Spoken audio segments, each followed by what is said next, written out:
So, you want dynamite darts content? Well, Alex Moss and Burton DeWitt have you covered. Love these guys. For bullseyes, bounce outs, and darting brilliance, keep it right here. You are listening to the weekly Dartscast. Now, I'm Canadian and often get asked how Canadians call out a maximum, a 180? Well, it sounds something like this. 100, eh? T.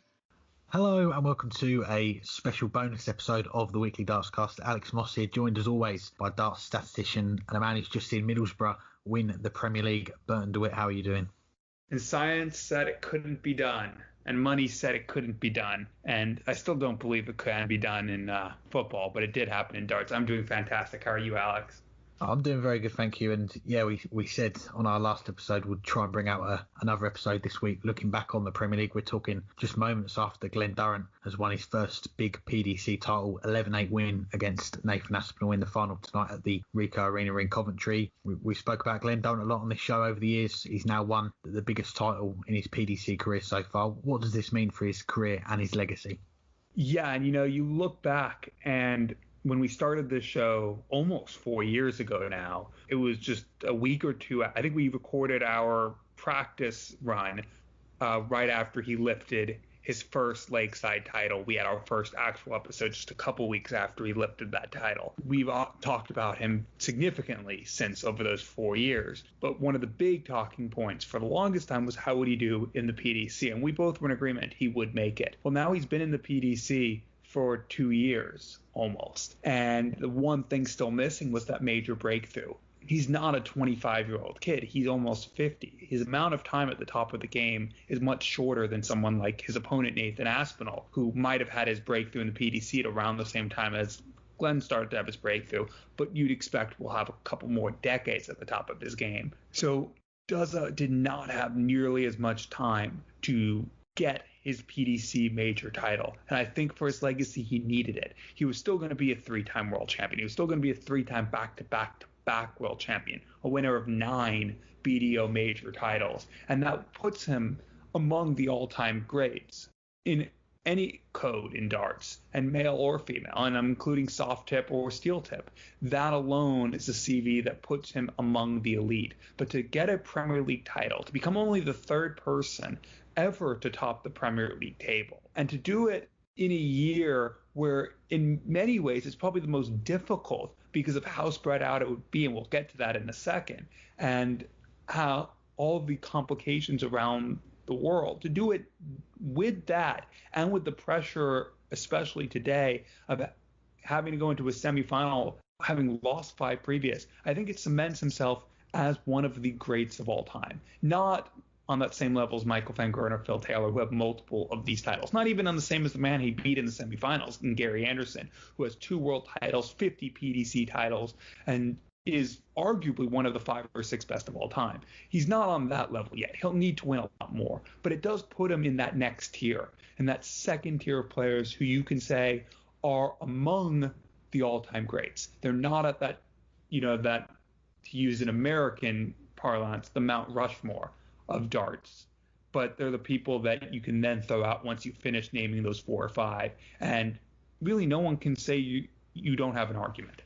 Yeah, I think for the more casual fan that maybe just tunes in for the PDC World Championship and the big events like that, it will certainly add some legitimacy to Glen Durrant's name. He's now got his name on one of these big titles, and we spoke on the show, the last one that we did, that this is the second biggest prize there is in darts in terms of the prize money, £250,000 to the winner. And of course, he got that £25,000 bonus for finishing top of the Premier League, the league phase as well. So it's a massive payday for him. But like you say, we've been doing this show a little while, and we seem to start each year by talking about Glen Durrant winning a Lakeside title. It's probably the longest we've gone in between TV titles for Glen Durrant, and that is because he's made that switch over. He's took the plunge to the PDC January of last year, getting through Q School, and he's come close on a few occasions. He's had some semi-finals, some that he'll probably look back on and think, that one I should have won. Some of them he thought maybe, okay, the other player was the better player. And looking at the games tonight, the game against Gary Anderson, if he'd have lost that game, I think that would have been one right up there in terms of the ones that he most regretted that he didn't get over the line. He was 9-7 down, but it was a really scrappy game. And I look back through the records, the two averages between the players were in the top three of the lowest averages we've seen in a Premier League semi-final. But he came back some excellent darts in the final three legs, the 113 checkout. I think he had a 64 in there as well. Both checkouts, one dart he only had at a double to win the leg and to come through the decider. Okay, he survived 4 match starts as well in those last couple of legs. Sometimes you need a bit of luck, and we've probably said it on the show before when he's lost out in these semi-finals that he just needs maybe a little bit of luck to get over that line, get to the final. And even in the final as well, it was a very tight game. I think it was it 6 or 7-6? The first 12, 13 legs all going with the throw, and Glen producing some magic darts to come through that one. The 1-2-7 checkout stands out as well. But I think it's fully deserved, and he's always been gracious with his time with us, coming on the show when we've asked him. Whether he's busy or not busy, he's always been kind enough to have a chat with us. And in terms of where it leaves him now, yeah, I think you're spot on, really. He's probably not in that discussion of the top 5 or the top 10, but if he can keep adding these titles, we know he's not going to be around for long at the top of the PDC. He's got this 5 or 6 year plan, but if he can pick up some more titles like this, it's only going to keep pushing him up that pecking order on who he classes the best players to do it. It might have been glory for Glen, but there were 3 other players who, well, might be thinking that they had a chance to win the Premier League. 2 for the first time, 1 for the third time. Of Gary Anderson, Peter Wright, and Nathan Aspinall, which of those 3 do you think will be most ruining a missed opportunity from Thursday?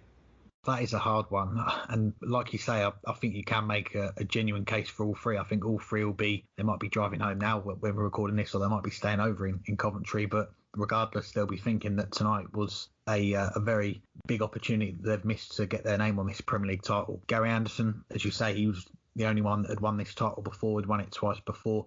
But the last couple of years, he's had his injury problems. He's started to scale back on what he's playing in.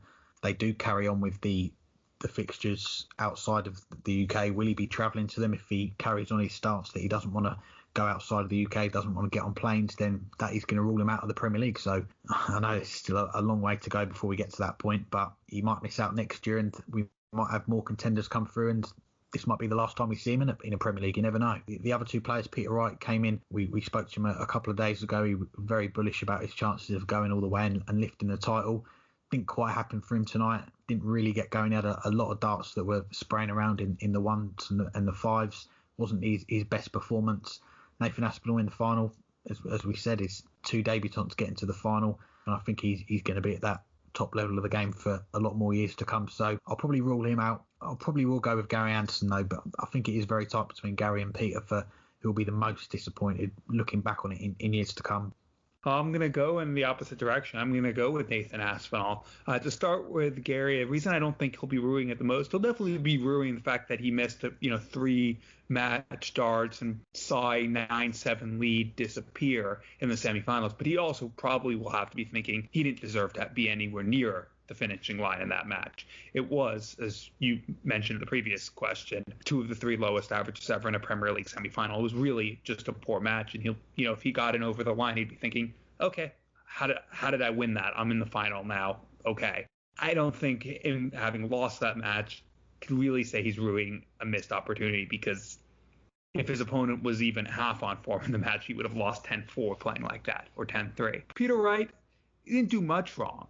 His timing just wasn't really there. It was a much better match. Definitely should be thinking that he could have played better. And if he had played at the level that, he did at the World Championship, or he did at most of the Premier League season, that 10-7 defeat could have easily been a 10-7 win. And I do think he probably will be looking at this as a missed opportunity, but it should be Nathan Aspinall's looking at it the most. While I agree, there's every chance he'll be back again, I expect that he'll be back at the very least in the Premier League again next year, and if not next year, very soon, because he is one of the elite players in World Darts. But I think he will have to be thinking that he could have and should have won this match and won this final. Of the 11 legs that Glen Durrant won, 6 of them Nathan Aspinall missed a dart at double in. It's not just that he missed 25 darts at double. It's that good portion of those came in legs that Glen Durrant went on and won. In fact, that just a couple of those legs had gone the other way. If a couple of those darts had hit, and sometimes it was 3 or 4 missed darts at double. Instead of it being 11-8, the scoreline's the other way around, or Nathan Aspinall is running away with that match. And that's not to take anything away from Glen Durrant. His timing was fantastic. You mentioned that 127 out. You mentioned a couple other just fantastic finishes to stay in the match. but it was to stay in the match. And Nathan Aspinall, I think, is the one who's most ruining it because he had so many legs he could have won but didn't. It's been the longest Premier League season ever. Started off in February in Aberdeen, just finished up. We're talking on the 15th of October. It's been a long time between the first night and the finals night, but it's now come to an end. What would you pick out as your highlights from this year's Premier League? I'm not normally one to talk about nine darters. I mean, they're fun, but I don't think they're usually something worth celebrating. But after everything the world's gone through this year, to have one right back from the break by a player who had never thrown one on TV before, who is he's the world champion. I think that was a real special moment to see Peter Wright finally nail that televised 9, and to have done it in the Premier League just, I think, made it a little bit more special and was one of the highlights of the campaign. Also pick out those couple of nights right at the restart, where Daryl Gurney came back, you could say from the brink, but he was beyond the brink. He needed almost a miracle, but got it done on his end. And he had a little bit of luck go his way with Rob Cross struggling in his matches. But that was one of the great escapes in Premier League history. And I don't just mean darts. I mean, other than Leicester City, the year before they won the title, and maybe one of the 8 or 9 times Sunderland survived, one of the great escapes in any Premier League history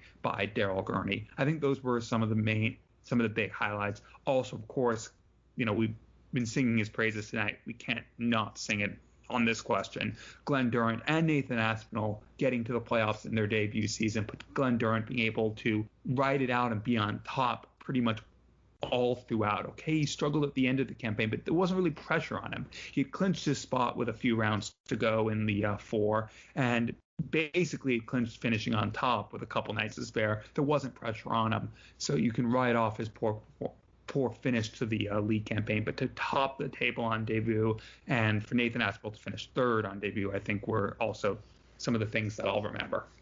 I thought it was a really good Premier League, and going right back to the first night of the season, which I was at. I really get to these Premier League nights, but I fancy the trip up to Aberdeen, partly to see Peter Wright be introduced as the world champion in that Scottish crowd, and also to grab a chat with a few of these players. If you look back to that episode that we had back in February, I had a chat with Peter Wright, Gary Anderson, John Henderson, who was the contender or the challenger for that night. Also had a chat with Glen Durrant as well, and we were chatting about yourself, Burton. He called you a great. We didn't know back then I'd be talking to the Premier League champion 8 months later, but that is indeed what happened tonight. Glenn getting over the line, which will be a highlight that we'll remember for a long time. You mentioned the 9 darter with Peter Wright as well. I had that down. The race to get in the playoffs as well, I thought was the closest it's been for a long time, certainly that I can recall really watching the Premier League. And we look back on that league table now, and you've got Gerwyn Price, who a lot of people are saying is the best player in the world right now. He finished the season in 5th place. Michael van Gerwen, the world number 1, finished in 6th. Those 2 players missing out on the playoffs, and it does show that darts is in a really healthy place at the moment, with a lot of players that can compete for these titles. And I think it bodes well, really. We'll come on to this question in a moment, but about which players could be in next year and who we could see competing for these Premier Leagues in years to come. But another highlight is just seeing it finish, because we had that long break from March to August, the 5 months obviously with the virus coming, and we weren't quite sure. There were tournaments that were being dropped, the World Series, the Champions League, a lot of other events, whether the Premier League was going to go ahead. Back then, Matt Porter was saying that he couldn't envisage seeing Premier League nights happen without a crowd, but we saw 2/3 of the season played behind closed doors, so it did go ahead. And okay, we'd rather it with a crowd, but I think we saw some top quality stuff in that behind closed doors stretch that we had in Milton Keynes, and tonight as well. Okay, some of it wasn't the best standard that we're used to, but we did see some really entertaining games in the end. You hinted at the last thing we'll discuss before we go. 2020 Premier League is now officially in the books, but that means it's time to start talking the 2021 Premier League. Who makes your 9 or 10 if they go back to having no challengers?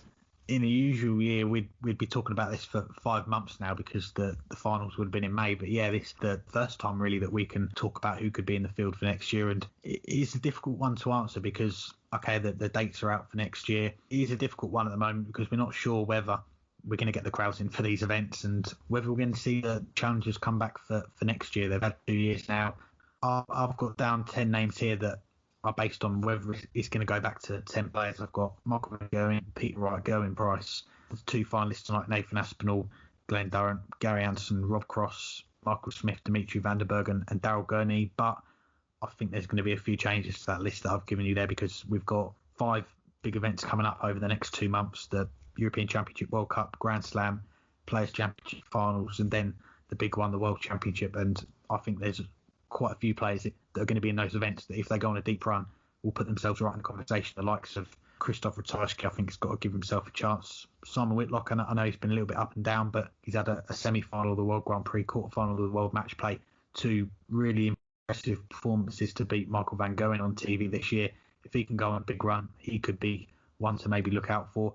And then there's some others that are probably a little lower down at the minute: Devon Peterson, Ivan Boda, who just got to that World Grand Prix final. There are a few names in there that, if they go on a deep run, win one of these titles, could maybe knock out one of those names that I mentioned. Yeah, I mean, and that last thing you mentioned there's still those events still to come, and I think that will change things. I have it tiered a little bit differently.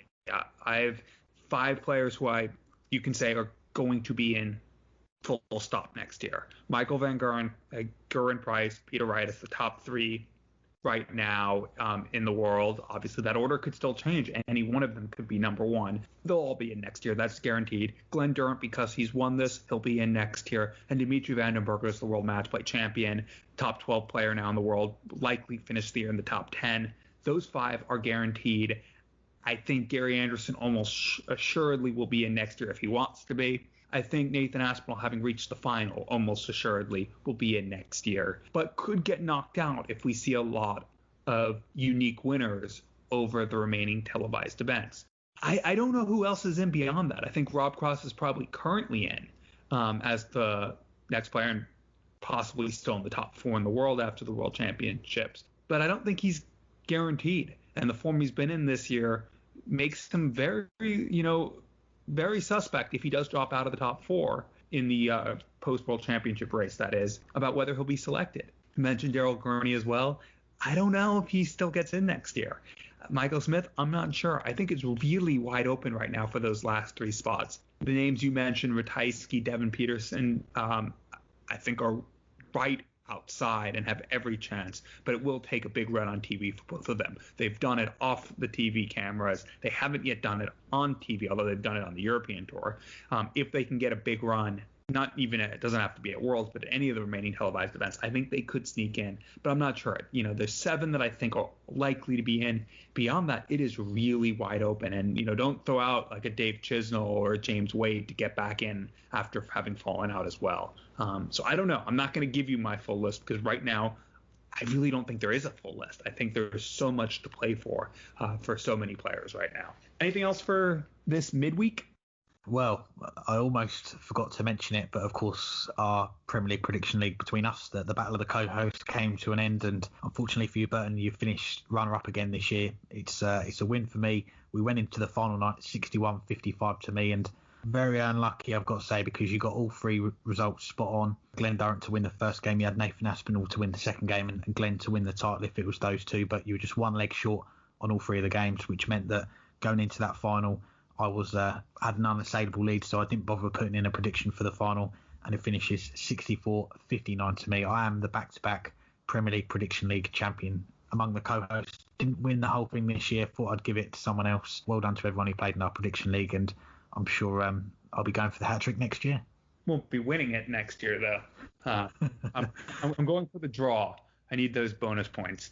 But yeah, thanks to everyone for joining this special episode. If you're new to the show, you should listen to our regular episodes as well. We usually have guests on. We don't have any for this because it's just a short special episode that we put together immediately after the final, like we did the very first year that we had this show after Peter Wright missed all those match starts against Michael Van Gerwen. We figured we needed to have a reaction episode.